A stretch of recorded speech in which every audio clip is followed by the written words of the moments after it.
Süleyman Tosu koşur öganı, Sultanı bağa koşulup bare.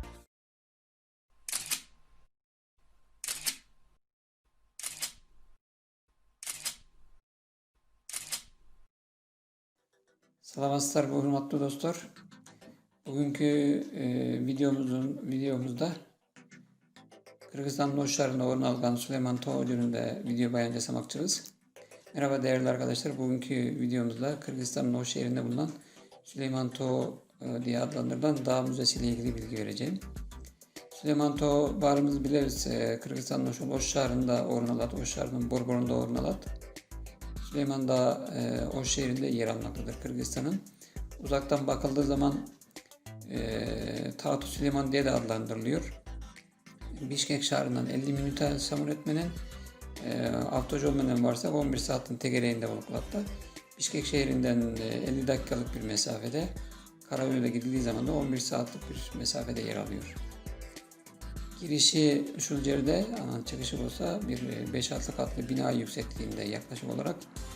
Şimdi şöyle bir müzenin girişinden o şehrine karab müzenin içine girelim. O şehrinden bakarak yavaş yavaş müzenin içine doğru girelim.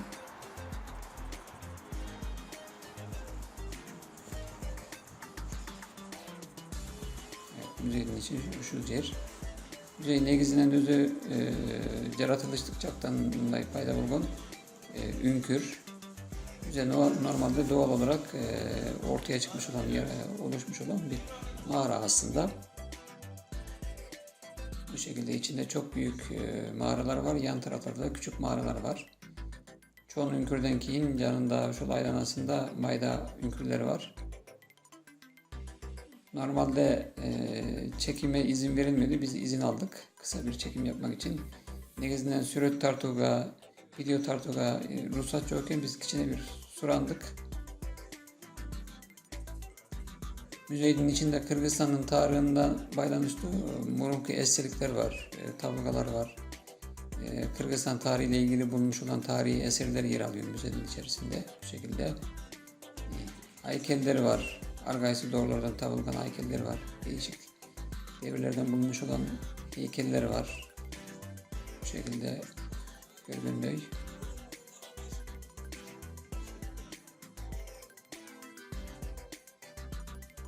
Evet, şaşılış tarttık. Biraz aceleye geldi izinsiz olduğu için.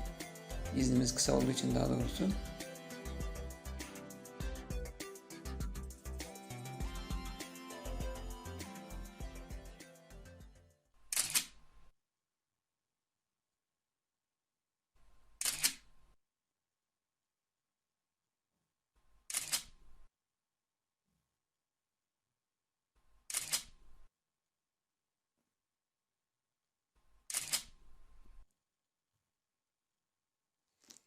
Ama şu yerden olsa akrandık menen ne ödeyecekti gözlüğe basarız. Bir yüzden aşık tepkiç var oluş gerek.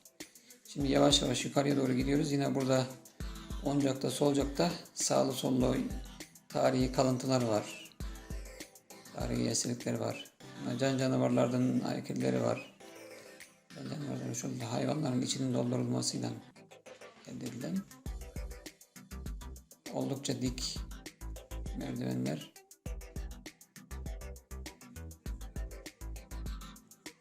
Kırgızistan'ın argaysı doğru menen baylamıştığı eserlikler varken Kırgızistan'ın yaratılışta şu yaşap çatkan canavarlardan bilgileri var. Hoş oldu emi çıkışına yakında kaldık.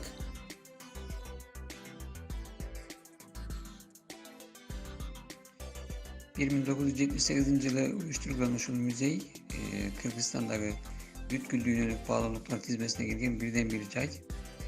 Bu müze 1978 yılında kurulmuş, Dünya Kültürel Miras Listesi'ne giren Kırgızistan'daki tek yer. Ama hazır müzenin çıkışında Oş şehrinin bir sıra göreli. Şimdi müzenin çıkışında Oş şehrine bir daha göz atalım. Şu müzenin ılıyacağından tarihi görüsten var. Şu yerde Tağut Süleyman Mescidi var. Süleyman Tolu Mescidi var. Eski tarihi mezarlar var. Şulcerbosa Müze'nin çıkaverişi. Müzenin çıkış yeri burası. Buradan Oncaklı Gözde'ye gittiğinde Babur Şah'ın müjdesine varatken buyursan da kiyin daha bir video glass. Buradan doğuya doğru gidildiği zaman Babur Şah'ın mezarına ulaşılıyor. Orada da yine bir türbe var. Oranda inşallah ilerleyen zamanda videosunu yapacağım.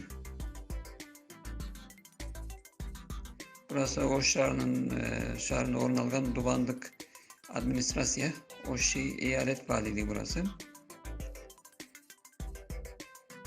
Fatih Süleyman Mescidi. Mesela dostlar uşunu menen kıska bayanımızda ayaktayız. Bu videoyla kısaca Fatih Süleyman'ı göstermiş olduk.